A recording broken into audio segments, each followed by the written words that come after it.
अस्सलाम वालेकुम स्टूडेंट्स। आज वेब डेवलपमेंट का हमारा 14वां लेक्चर है। आज हम स्टार्ट करने लगे हैं चेक बॉक्स और सिलेक्ट ऑप्शन। स्टूडेंट देखें, पिछले लेक्चर के अंदर हमने ये टेबल बनाया था, तो आज इस टेबल के अंदर हम अपने चेक बॉक्स और सिलेक्ट ऑप्शन लगाएंगे। उससे पहले हम इसकी एग्जांपल देखते हैं। जैसा कि देखें ये स्टूडेंट्स, ये मैंने एक टेबल बनाया है, इसके अंदर ये मैंने चेक बॉक्स लगाए हैं। ये जो हम एक से ज़्यादा ऑप्शन को सिलेक्ट कर सकते हैं, इसको बोलते हैं चेक बॉक्स। यानी कि आपके सब्जेक्ट हैं, आपका सब्जेक्ट जो है वो मैथ हो सकता है या कंप्यूटर हो सकता है।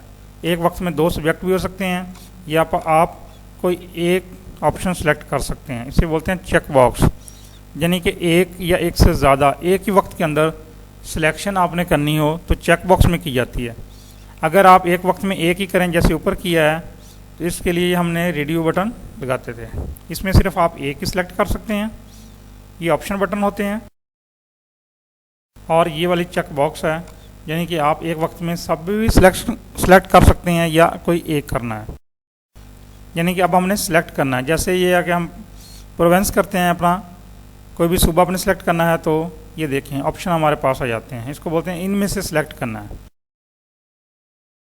ये बहुत सारे हमारे पास ऑप्शन है, सिर्फ आप किसी एक को सिलेक्ट करना चाहेंगे तो आपके पास क्या होएगा, सिलेक्ट ऑप्शन आ जाएगा। ये पॉपअप मेन्यू किस तरीके से ओपन होता है, आज हम ये काम करेंगे। जैसे सिंध करना है तो यहाँ पे सिंध हो जाएगा, या आप बलूचिस्तान करते हैं, यहाँ पे बलूचिस्तान आ जाएगा। तो आए स्टूडेंट, हम देखते हैं कि किस तरीके से ये चेक बॉक्स बनाते हैं और ये सिलेक्ट ऑप्शन बनाते हैं। तो स्टार्ट करते हैं। अपने इस पिछले पेज में जाएंगे, जो पिछले लेक्चर के अंदर हम 13वें लेक्चर के अंदर हमने ये बनाया है। तो क्या करेंगे, right click, open with notepad.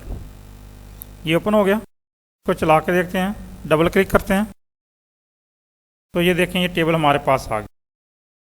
यानी कि ये इसका कोड है, ये हमारे पास टेबल आ गया और ये इसका कोड है।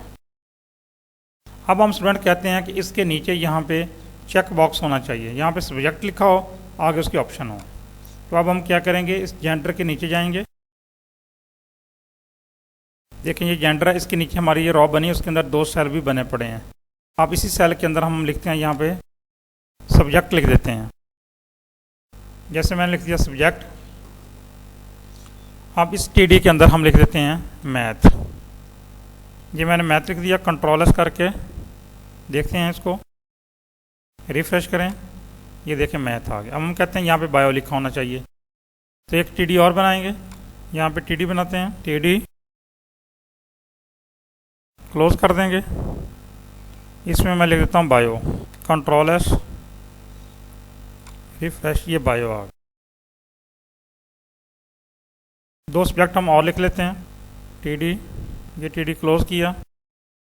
इसमें मैं लिखता हूँ कंप्यूटर, फिर बनाते हैं टीडी, क्लोज करेंगे टीडी। इसमें मैं लिख देता हूँ एजुकेशन, कंट्रोल एस रिफ्रेश करते हैं। ये देखें स्टूडेंट, ये हमारे पास चार ऑप्शन आ गए। लेकिन हम कहते हैं ये जो वो दो ऑप्शन है ना, ये नीचे वाली रॉ में आनी चाहिए। तो अब हम दो के बाद, यहाँ के बाद, यानी कि ये मैथ और बायो के बाद इस टीडी को अगली रॉ में ले जाते हैं। तो यहाँ पे आके टीआर हम क्लोज कर दें, टीआर क्लोज कर दिया, टीआर क्लोज कर देंगे और इसी से आगे टीडी शुरू कर देंगे। यानी कि ये वाले जो दो ऑप्शन है नेक्स्ट रॉ में होने चाहिए। तो पिछली रॉ को हम, ये जो रॉ स्टार्ट हुई थी, इसको मैंने यहाँ पे क्लोज कर दिया और यहाँ पे एक रॉ न्यू शुरू स्टार्ट करते हैं, ये टीआर। अब ये टीआर देखें यहाँ पे क्लोज हो गया, ये यहाँ पे क्लोज हो गया। यानी कि इस टीआर के अंदर भी दो ऑप्शन है, इसमें तीन आ गए हमारे पास सेल्स, एक सब्जेक्ट का, एक मैथ का और एक बायो का। और अगली जो रॉ है उसके अंदर हमने दो सेल बनाए हैं, एक एजुकेशन का और एक कंप्यूटर का। कंट्रोल एस करते हैं, रिफ्रेश करेंगे, ये देखें। अब हम कहते हैं ये सब्जेक्ट नीचे आ जाए और कंप्यूटर को आगे होना चाहिए। यहाँ पे फिर हमारा ये टेबल कंप्लीट होता है सही तरीके से। ये सब्जेक्ट नीचे आना चाहिए और कंप्यूटर को आगे। तो इसके लिए हम क्या करेंगे, अब इसको देखिए, हम कहते हैं ये सब्जेक्ट नीचे आना चाहिए। तो आपने क्या करना है, इस टीडी को, सब्जेक्ट वाली टीडी को रॉ स्पेन देना। अब ये रॉ स्पेन और कॉलम स्पेन मैंने आपको पहले करवा दिया है। रॉ स्पेन देंगे इसको, इसकी वैल्यू देंगे यानी कि 2। कंट्रोल एस, रिफ्रेश करते हैं, ये देखें और हमारा टेबल मैनेज हो गया, यानी कि इसने 2 रॉ की जगह ले ली। ये बोलते हैं रॉ स्पेन। अब हम कहते हैं यहाँ पे चेक बॉक्स होना चाहिए था, वो कैसे लगाएंगे? यहाँ पे हमने लिखा मैथ, इसके शुरू के अंदर आपने लगाना है इनपुट। इनपुट लगाएंगे और उसको टाइप जो देंगे आप, यहाँ पे आप लिखेंगे चेक बॉक्स। कंट्रोल एस, जो पहले हमने किया था वहाँ पे जो हमने टाइप दी थी, इसको देखिए इनपुट को हमने जैसे रेडियो दिया था, बाकी इनपुट वैसे लगाना है। टाइप इसकी ये टाइप चेक आपने चेंज करनी है, जैसे रेडियो लगा दिया हमने, और इसमें हमने क्या लगाया था, ये टेक्स्ट लगाया था। इसी तरीके से आज हमने लगाना है check box.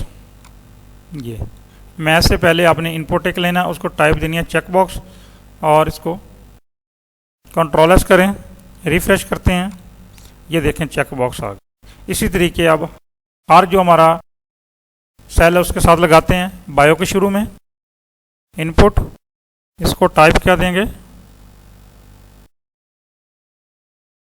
Check box, control S, ये देखिए इसके साथ भी आ गई।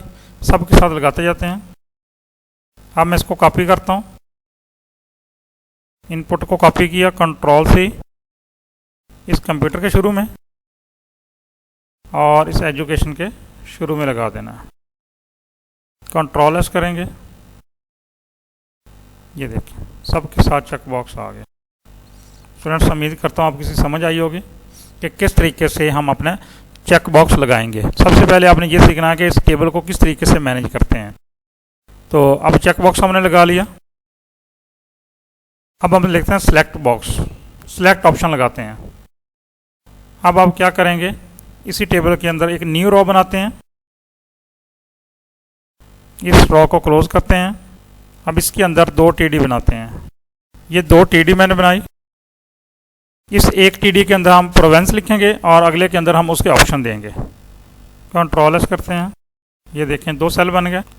तो इस पहले जो टीडी है इसके अंदर मैं लिखता हूँ प्रोवेंस, कंट्रोल एस, रिफ्रेश करते हैं अपने टेबल, ये देखें प्रोवेंस लिखा हुआ आ गया। अब हम कहते हैं ये सेल को इन 2 सेल के नीचे होना चाहिए, यानी कि इस सेल ने इन 2 सेल की जगह लेनी है, फिर हमारा जो टेबल है वो मैनेज होगा। तो अब हम क्या करेंगे, इस अगली टीडी को यहाँ से इसको देंगे call Spain 2, control S, refresh करते हैं, ये देखें सेल कंप्लीट हो गया।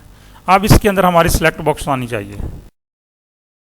इस टीडी के अंदर, इसी टीडी के अंदर सिलेक्ट बॉक्स आनी चाहिए। हम लिखेंगे इसके अंदर सिलेक्ट, ये लिखेंगे सिलेक्ट, और इस सेलेक्ट को यहाँ पे क्लोज कर देंगे।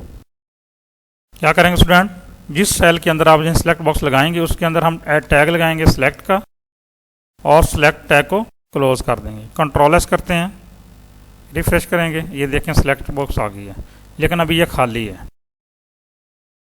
आप इसको नीचे ले आएंगे, इसके अंदर हम इसको ऑप्शन देंगे। अब इसका टैग इस्तेमाल करेंगे ऑप्शन, और इस ऑप्शन को क्लोज कर देंगे। इस तरीके से ऑप्शन टैग बनाएंगे और ऑप्शन टैग को क्लोज कर देंगे। इसको कॉपी करके बार बार पेस्ट कर लें, यानी कि हमारे 4 सूबे हैं तो 4 दफ़ा हम इसको लिख लेंगे। अब इसके अंदर जो हम लिखेंगे वो हमारा वहाँ पे शो होगा। जैसे मैं लिखता हूँ पंजाब, कंट्रोल एस किया, रिफ्रेश करते हैं, ये देखें पंजाब लिखा हुआ आ गया। बाकी खाली बनाई अभी हमने, इसको भी ऑप्शन देते हैं।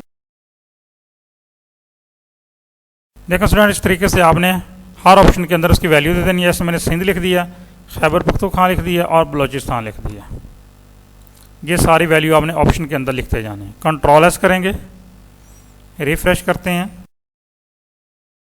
अब देखें यहाँ पे पंजाब था, अब इसको रिफ्रेश करेंगे, ये सारी वैल्यू इसके अंदर आ गई। ये होता है सिलेक्ट बॉक्स। किस तरीके से, ये सिलेक्ट का हम ये सिलेक्ट का टैग लगाएंगे, उसके अंदर ऑप्शन का टैग लगाएंगे, ऑप्शन को क्लोज करेंगे, उसके अंदर इनकी वैल्यू देते जाएंगे। जितने ऑप्शन लगाते जाएंगे उतने ही आपके उधर सिलेक्ट ऑप्शन बनते जाएंगे। तो उम्मीद करता हूँ स्टूडेंट आपको समझ आई होगी कि किस तरीके से हम अपने फॉर्म के अंदर या टेबल के अंदर चेक बॉक्स लगाते हैं और सिलेक्ट बॉक्स लगाते हैं। बाकी जो फॉर्म के टैग रहते हैं वो हम इंशाल्लाह अगले लेक्चर के अंदर करेंगे। तब तक आप इसकी प्रैक्टिस करें। उम्मीद करता हूँ आपको समझ आई होगी किस तरीके से हम ये सिलेक्ट ऑप्शन लगाते हैं और ये चेक बॉक्स लगाते हैं और रेडियो बॉक्स लगाते हैं और इनपुट बॉक्स ये हमने पिछले लेक्चर के अंदर कर लिया था। आप इसको अच्छी तरीके से रिवाइज करें। उम्मीद करता हूँ आपको समझ आई होगी। ओके, अल्लाह हाफिज़।